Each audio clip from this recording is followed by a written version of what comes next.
আমার রেসিপি হচ্ছে ছানার বড়ার তরকারি। তার জন্য আমি ছানাটাকে ভালো করে ছেঁকে ভালো করে ডলে ডলে ছানাটাকে চটকে নিতে হবে। তারপরে যেই ছানাটা ভালোভাবে চটকানো হয়ে যাবে, তারপরে তার মধ্যে দিতে হবে একটুখানি বেসন,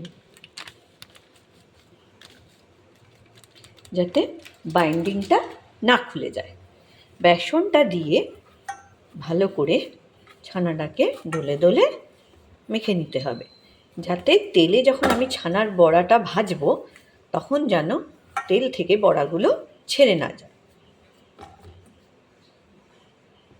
তারপরে এই ছানাটা যে ভালো করে বাইন্ডিং হয়ে যাবে, তখন এরম গোল গোল করে বড়ার আকারে ছানাগুলো বানিয়ে নিলাম।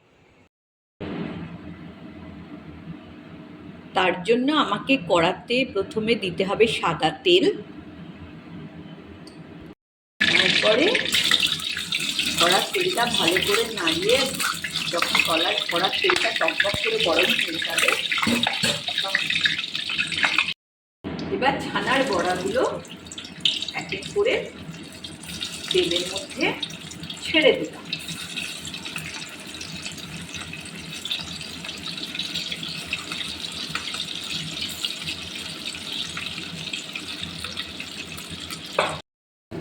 ছানার বড়াটা ভাজতে ভাজতে আমি একটা পেস্ট তৈরি করে নিচ্ছি। তার জন্য দিচ্ছি কাজু বাদাম, আমন্ড,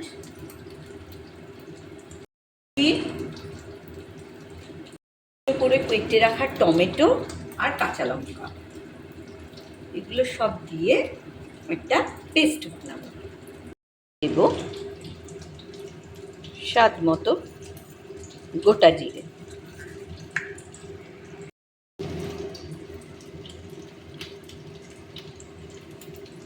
একটু দেব ধনে গুঁড়ো, আর একটু দেব টমেটো সস। আপনারা এটা যদি না চান স্কিপ করেও যেতে পারেন।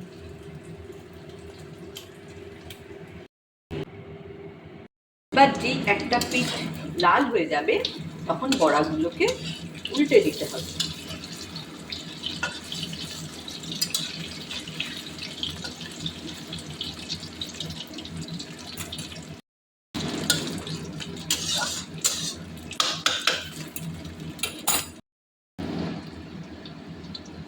এবার বড়াগুলো যেই হয়ে যাবে আস্তে আস্তে একটা পাত্রে তুলে নিতে হবে, যাতে বড়াগুলো ভেঙে না যায়।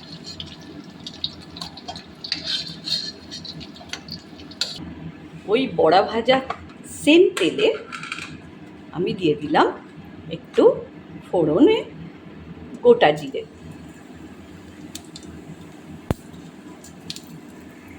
তারপরে দেব তেজপাতা, দেব ওই পেস্ট করে রাখা যে মশলা লেগে থাকে তার জন্য একটু জল মিশিয়ে সেই জলটা কড়াতে ঢেলে দিলাম। এবার দেব একটু হলুদ, তো নুন,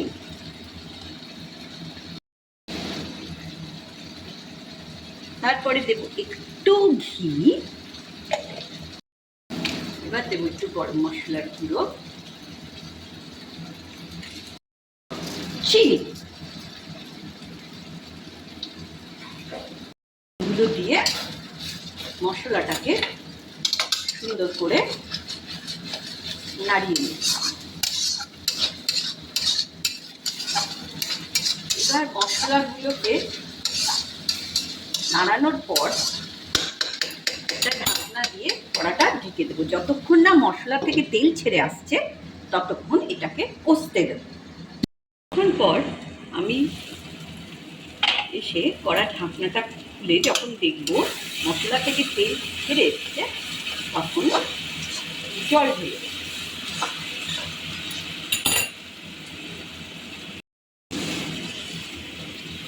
এবার জলটা ঢেলে মিনিট 2-এর মতো ঝোলটাকে ফুটতে দেব।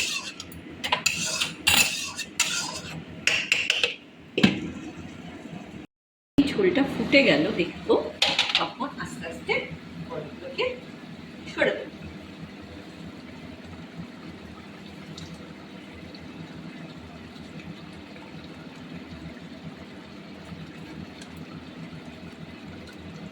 বড়াগুলো ছাড়ার পর বেশি নাড়াচাড়া না করাই ভালো, এতে বড়াগুলো ভেঙে যেতে পারে।